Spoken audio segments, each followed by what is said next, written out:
Ngayon naman po pag-uusapan po natin about Microsoft Word. So paano po or how to insert watermark.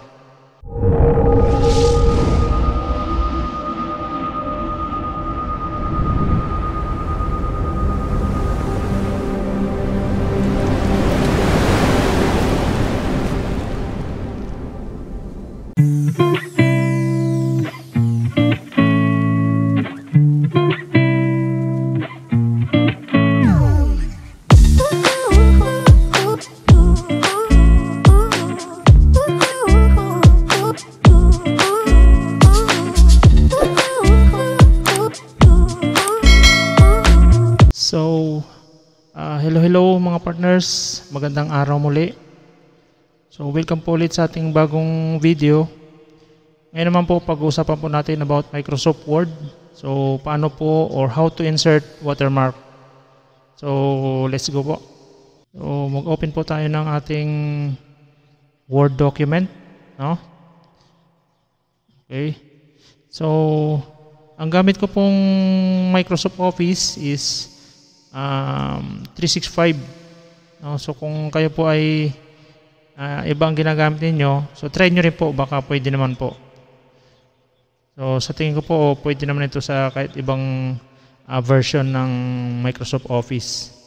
So yung pag-usapan po natin, insert or how to insert watermarks using the Microsoft Word, no? So mag-open tayo ng Microsoft Word document, no? Then, para po ipakita ko sa inyo kaagad, no? Diretso na po tayo. Click po natin yung design, no? Dito po sa ating sa ribbon natin, no? Sa mga tabs po natin. Click po natin yung design tab. Then, dito sa bandang right side, no? Makikita natin watermark. So, i-click lang po yung watermark. So dito makikita po natin, meron tayong mga presets na mga watermarks. So kung makikita po natin. So meron pong mga iba't ibang klaseng watermarks, no? So may tinatawag mga disclaimer, mga urgent, may mga confidential, no?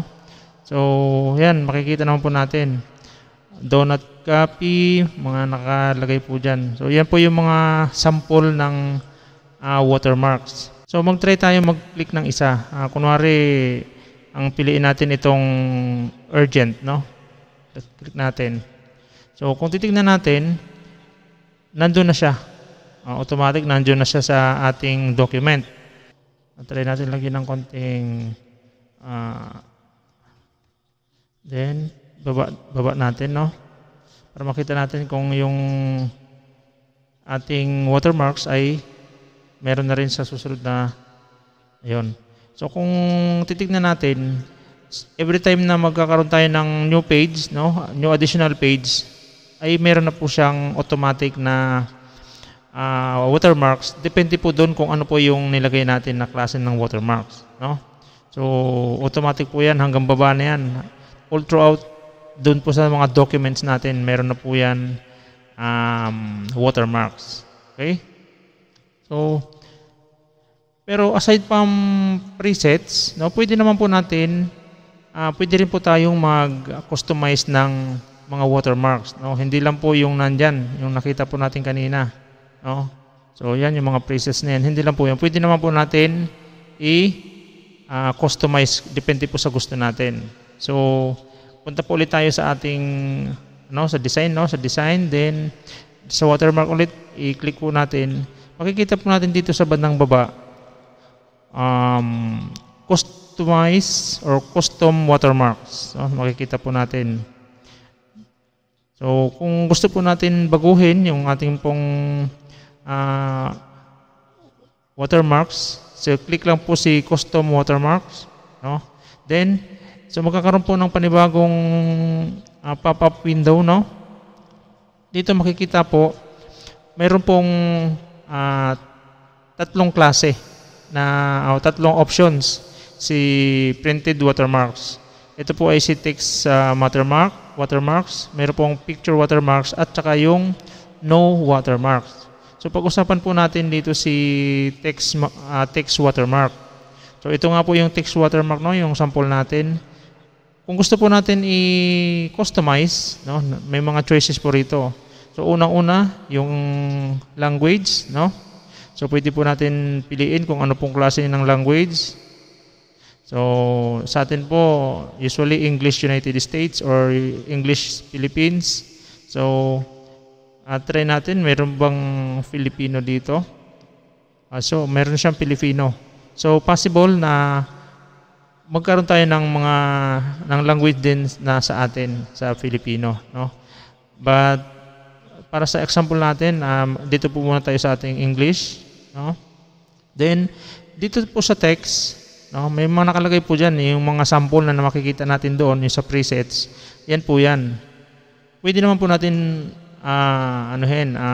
baguhin, no? So ito pong nakalagay na text, pwede po natin burahin yan, no? Then palitan natin kung ano pong gusto natin, no? For example, ano po ba? Not for sale. Yung mga ganun po, di ba? Then pagpipilian kung anong font style.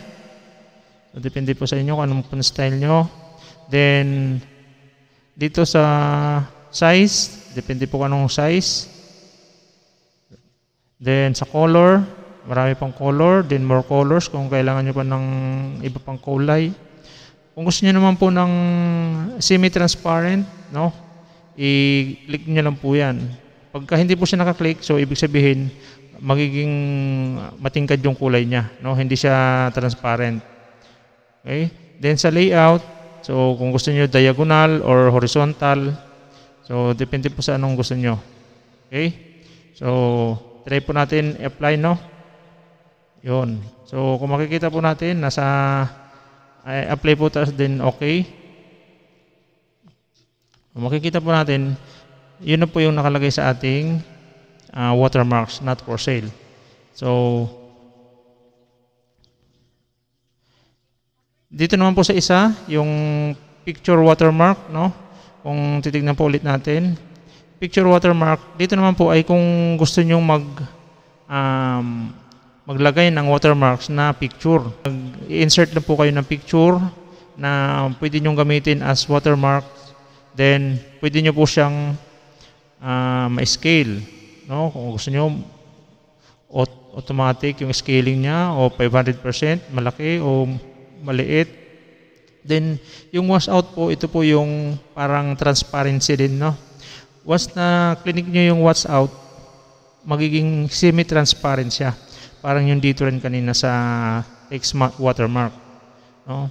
So, yun po ang pagkakaiba ng sa picture watermark. Picture po yung ilalagay. Whereas kung dito naman po sa text watermarks, text po ang ilalagay na watermarks. Then, if in case na hindi nyo gusto magkaroon ng watermarks, no? Bandang huli ayaw nyo na magkaroon ng watermarks. So, i-click lang po, no watermarks. Apply, then close. So, nawala na po yung ating watermarks. So, yun. Sana po nakatulong or nakadagdag sa inyong kaalaman about Microsoft Word. See you sa susunod na video. Thank you very much and God bless.